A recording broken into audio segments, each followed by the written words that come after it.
Geographers use 5 different themes or ways of thinking.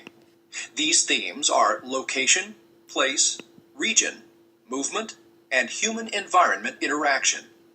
They can help answer the geographer's 2 basic questions. Where are things located? Why are they there?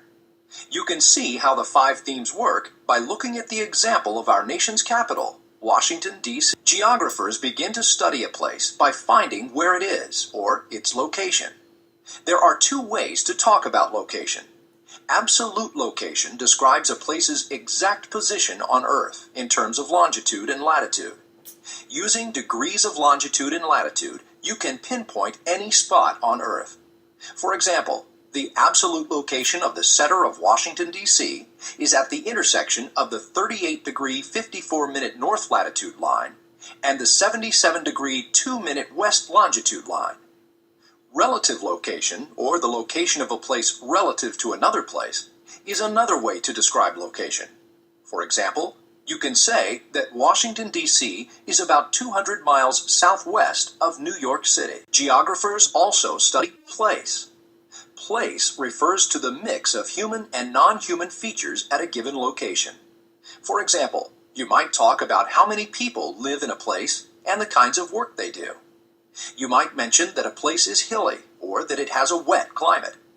As a place, Washington, D.C. is on the Potomac River. It has a humid climate with cool winters and hot summers. It is a major city and the center of government for the United States. Geographers use the theme of region to group places that have something in common. A region is an area with at least one unifying physical or human feature, such as climate, landforms, population, or history. Washington, D.C. is part of a region called the Washington Metropolitan Area, which includes the city of Washington and its suburbs. This region shares a job market and a road and rail network. New technology, such as high-speed railroads, may give places new unifying features and connections. This can change the way people see regions. The theme of movement explores how people, goods, and ideas get from one place to another. A daily movement of trucks and trains supplies the people of Washington with food, fuel, and other basic goods.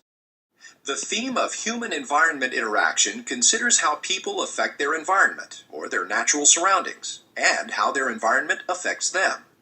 The movement of water from the Potomac River into Washington's water system is an example of human-environment interaction. Geographers use a number of different models to represent Earth's surface. Each model has its own strengths and weaknesses.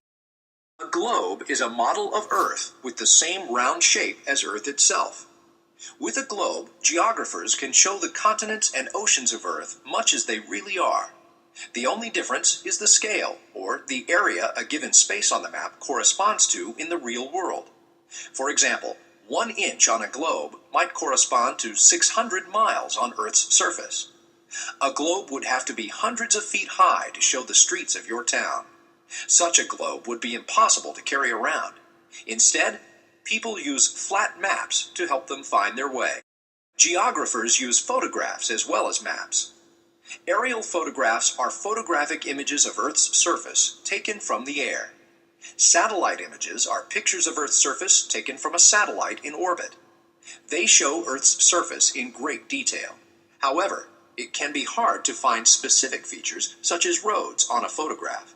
For this reason, maps are still the main way to show information about Earth's surface. Geographic Information Systems, GIS, are computer-based systems that store and use information linked to geographic locations. GIS is useful not only to geographers and map makers, but also to government agencies and businesses. It offers a way to connect information to places.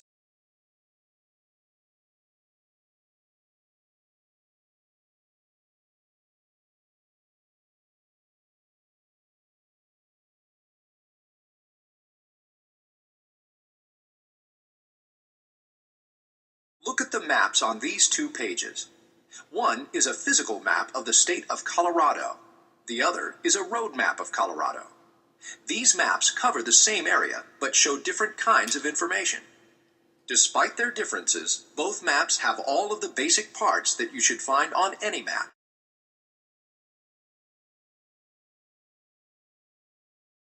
The map below. It is a highway map of the state of Colorado.